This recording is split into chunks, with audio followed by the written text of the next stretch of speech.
Fox 13 News, the most watched news in the Mid-South. Skyrocketing egg prices, tens of millions of chickens dead, both linked to the avian flu that's sweeping across the country tonight.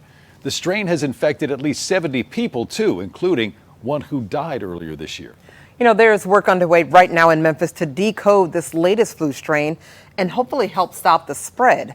Fox 13's Your Health reporter Mandy Rock takes us inside of a lab at St. Jude Children's Research Hospital that's working to protect all of us. So far, there haven't been any reports of human-to-human transmission, and infections are typically mild. That being said, avian flu isn't going anywhere anytime soon. Health experts are concerned it could get worse. That's why research is being done right here in Memphis, hoping to get ahead of the virus. We can't predict flu. We've been studying it for a very long time, and what we learn is that it outsmarts us every time. On average, the flu kills more than 36,000 people across the U.S. each year, according to the CDC, especially the elderly and children. That's why inside these walls of St. Jude Children's Research Hospital in downtown Memphis, researchers are studying more than childhood cancer, but also the emergence of influenza strains worldwide. Why it's important at St. Jude? Because it is a catastrophic childhood illness. Dr. Stacy Schultz-Cherry is the principal investigator of the hospital's Schultz-Cherry lab team, studying how the virus jumps from animals to humans and how to treat it. This is where we do all of our cells, so we isolate cells from a lot of different spots. H5N1, the type of avian flu circulating right now, was first identified in 1996 in geese in China. In 2020, a variant of that original strain was found in wild birds in Europe, and in late 2021, it was found in the US and Canada. The virus is nearly 100% fatal in chickens. More than 160 million birds have died or been culled since 2022, and the avian flu has spread to cattle herds as well.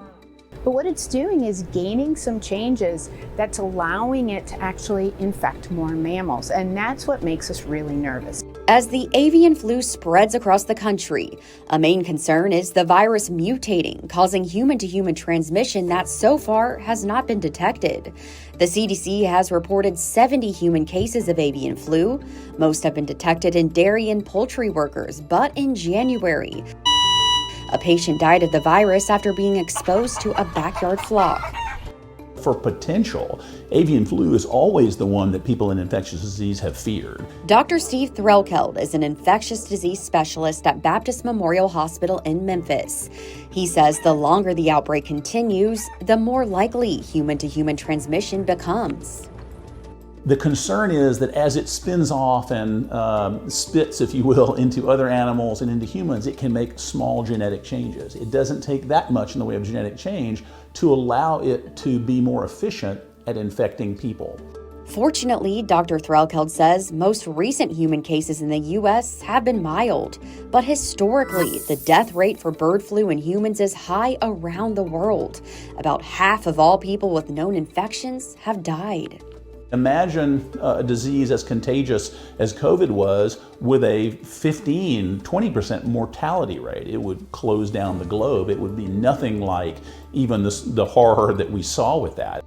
The threat is why the researchers at St. Jude stay vigilant, monitoring changes in the avian flu and working to find treatments. We want to watch this and make sure that if it does infect humans, that it still can't transmit. That's that final step to potentially becoming something that could be a pandemic. So with all of this going on, how concerned do humans need to be right now about avian flu? People ask, well, is this going to become something that will infect and transmit in humans? And we don't know, but that's exactly what we're watching and planning for. If it does, how do we protect our population? And common symptoms of this strain of avian flu in humans are similar to the seasonal flu. They include fever, cough, sore throat, runny nose, muscle aches, headache, fatigue, and eye redness and irritation. To protect yourself, stay away from sick or dead birds, get your human flu vaccine, and only consume pasteurized dairy products. Covering your health, Mandy Rock, Fox 13 News.